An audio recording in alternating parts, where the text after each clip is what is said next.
Crimson Desert has to be one of the most hyped games of 2026 other than GTA 6. And people are saying that this game sounds too good to be true, man. There's just so many promises they're making and people are like, there's no way this is gonna succeed, and what is the catch? But what if that's exactly why it's going to succeed? That they're actually gonna deliver all the stuff that they're promising. And obviously people are feeling this way because we've been lied to many times. AAA games have overpromised, and when it came time to deliver, dude, they fell through. There's like too many games to even mention that promise the world, and then you actually get the game and it can barely even boot up and run, and it's nothing what it looked like. All it is just cinematic trailers. So I kind of came up with a little short list of like 5 reasons of why I think this game is going to succeed. It's nothing crazy, but it's bare bones and legitimate reasons of why this game could actually succeed. So at number 5, it's a pretty easy one. Like, this is not some kind of concept art. This is not just like you just hearing rumors here and there about this game,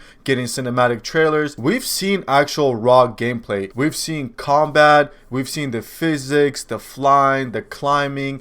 It's all been demonstrated. There's a bunch of gameplays everywhere, and there's been a few YouTubers and streamers who actually went out and got to play it, and they themselves say how amazing this game feels and runs and looks. So obviously, like, the system interactions with like grappling, the combat, the movement, how you can chain everything, it's amazing. Like, from the videos that I've seen, dude, I just can't wait. It's like combination of like Skyrim, Witcher, Assassin's Creed, everything together to make this one huge game. And obviously with these videos being out there of actual gameplays on the PlayStation 5 Pro, you can't fake that. Like, there's no way you can fake it when you got the actual gameplay. Yes, the big deal breaker is gonna be the optimization. I feel like the footage that we've seen from PS5 Pro has looked amazing. And at number 4, Pearl Abyss, they got money, dude. You gotta keep that in mind. It's not just some small mom and pop type of company that they're just making this game together with like 5 guys in the basement. They obviously have worked on Black Desert, and Black Desert is a pretty huge game. I personally don't play it,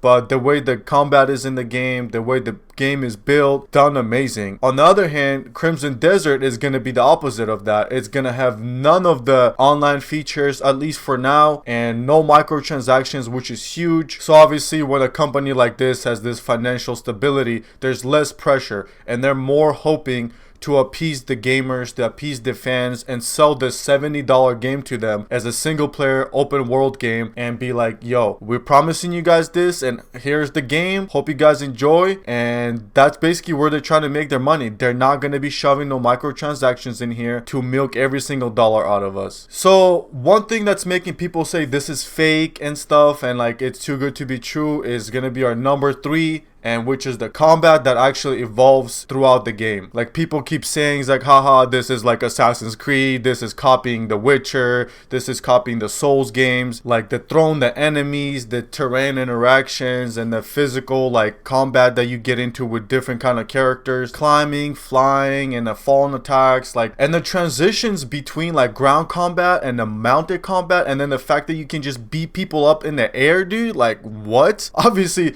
people are comparing this to other games that already exist, and the way the enemies react dynamically to whatever the fight is going on, whatever the moves you're gonna throw on them. People get skeptical, saying that this is basically just reskinned Souls game or The Witcher. What they do is they basically put this all in a pot and just combine the best of everything and try to deliver in one game. And the cool part is that no single battle is going to be the same. You can fight one boss, run away, come back after a couple hours of upgrading and boosting your character up, and then have a whole different battle based on memorization, how Souls games are. You have to remember the movements and everything.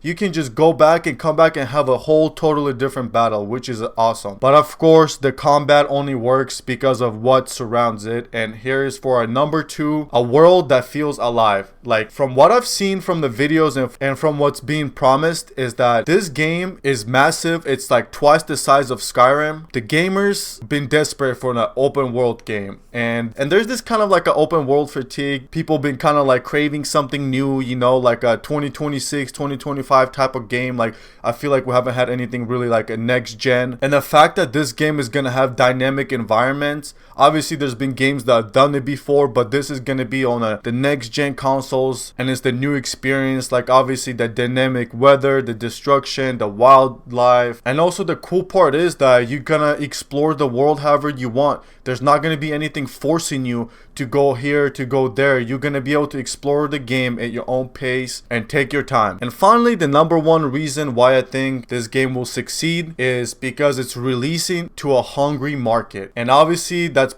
pretty straightforward. People have been desperate for these kind of games. Like it really feels like gaming has been kind of like whack. There hasn't been anything really coming out that captures people. Like I mean, yeah, Arc Raiders is doing good, but that's just a regular point and shooter game, and people are tired of that kind of stuff. We want like Red Dead Redemption 2 type of experience, you know what I mean? Like we want to play a cool single player game that's immersive, that makes you want to mess up your sleeping schedule and just stay up all night and play games, call out to work, don't go to school, you know, like everybody's craving this. So obviously this trailer is coming out and everybody's being skeptical about it. I was like, oh my god, this kind of like, what's the catch here? You know, like everything sounds too good to be true, and not many companies out there are even like trying to like take risks and try something new, because the market has been harsh, dude. Like people, like the games come out, the community doesn't like it, bam, you're gone. Millions of dollars just go down the drain. So something like this coming out right now in 2026, obviously it's been in production for like 6 or 7 years now, but yes, there's for sure a lot of pressure and a lot of eyes on this game for it to be fully optimized and fully playable on the launch. But I think they will actually deliver. I think this game has a very good chance at being the game of the year.